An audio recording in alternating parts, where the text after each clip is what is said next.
You may have noticed a lot more pink lately, thanks to the new Barbie movie. The film hits theaters this Friday, and Barbie mania is everywhere. From Barbie's real-life dream house, pop-up cafes, even a pink paint shortage.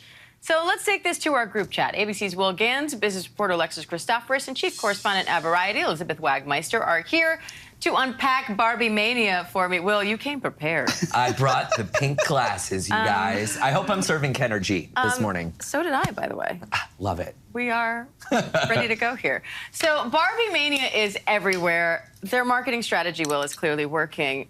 Why do you think it's taken on the way that it has? Well, I think first and foremost, you know, there's a huge dose of nostalgia that comes with anything Barbie and with this movie. And then you add on top of that that this is not the Barbie that we grew up with, that we played with maybe, you know, 25 years ago or however long ago.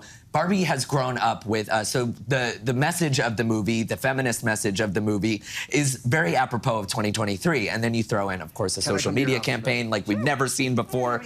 Barbie movie has 3.4 billion mentions on TikTok alone. So, yeah, social media is along for the ride. Yeah. Alexis, I alluded to this in the intro, but I mean, this is everywhere. We're seeing, I mean, even skincare brands are releasing Barbie lines. It feels like everything is pink. So how much is all this marketing costing the film? And what is there an impact on the economy with this Barbie mania? I like that, right? The Barbie bump, maybe, for the economy. I mean, look, they've been very shrewd, Mattel and Warner Brothers, creating buzz around this film. So like you said, social media campaigns, experiential marketing, the Airbnb, you know, mansion, pop-ups. There's a boat cruise themed in Chicago and Boston, major cities, and also those brand partnerships. So there's an OPI nail color, pink yogurt. What is it? Pinkberry yogurt has flavors now. There's a Barbie-themed Xbox console. And those partnerships mean money because they can either pay a flat licensing fee or give them a percentage of the profits. And get this, since the beginning of the year, nearly 500,000 articles have been written about Barbie. Lots of media. We're talking about them right now. And that's free advertising. Now, Elizabeth, does marketing success like this translate to box office success? You know, there's never any guarantee, especially in this crowded marketplace right now where there is such a fight for content. And as we know, the theatrical business is still getting back and still struggling to get back after the pandemic. We have seen this summer films that you think would be a sure thing, such as Mission Impossible with Tom Cruise and Indiana Jones with Harrison Ford. Those have both really stumbled at the box office. So as I said, no guarantee, but we just heard Alexis breaking down this marketing campaign, and it is really phenomenal. What Warner Brothers and Mattel have done here is really the impossible. They have pushed a film throughout this crowded marketplace where everybody knows about it. There's more than 100 collaborations with brands, as Alexis was talking about. So I believe that this is going to be a hit, and it's tracking to make around $100 million opening weekend, which means all signs are pointing to success. Wow. Now, Alexis, a really interesting thing about this movie is that it's made by Mattel. The toy company now has a film division. Now, normally you determine a film's success by how much it rakes in at the box office, and you maybe compare that to how much the movie cost to make.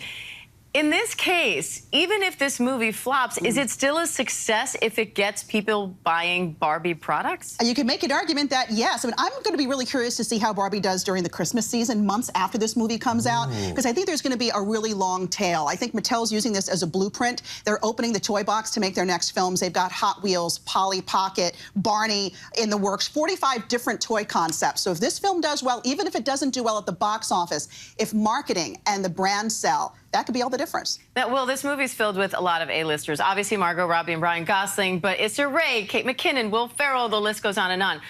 They're also major artists on the soundtrack. So how surprising is it that Mattel got such big names for their first feature film? I mean, I don't know if it's Mattel as much as it is Greta Gerwig, who's the writer-director behind Lady Bird and Little Women. She's Oscar-nominated. So I think they got her, right? They got her, but so I think a lot of people are excited to join her for this project. And then let's talk about that soundtrack. I'm calling it now. There are going to be Oscar-nominated songs, whether it's Billie Eilish or Dua Lipa. The music is fantastic. So you're bringing in an entire Spotify audience that now wants to see this movie for the film alone, for the music alone. And Elizabeth, Alexis mentioned, you know, Mattel has at least 17 other movies in the works. Barbie, Thomas the Tank Engine. Is this a new way forward, movies as marketing? Yes, so in today's magazine at Variety, I did a piece on Mattel Films. They have officially arrived with Barbie. I interviewed the CEO and the head of Mattel Films. They have over 40 films in development. This is their new business strategy and their new business model. The CEO told me that they are excited to get into a new area that could potentially make even more money than toys. But of course, we are going to see a spike in Barbie sales. In fact, we already have on Amazon, the Margot Robbie Barbie movie doll is the top-selling doll in the world. Wow. All right. Well, Gans, Alexis Christoforous, Elizabeth Wagmeister. Bye, Barbie. I need your glasses. Bye, Barbie.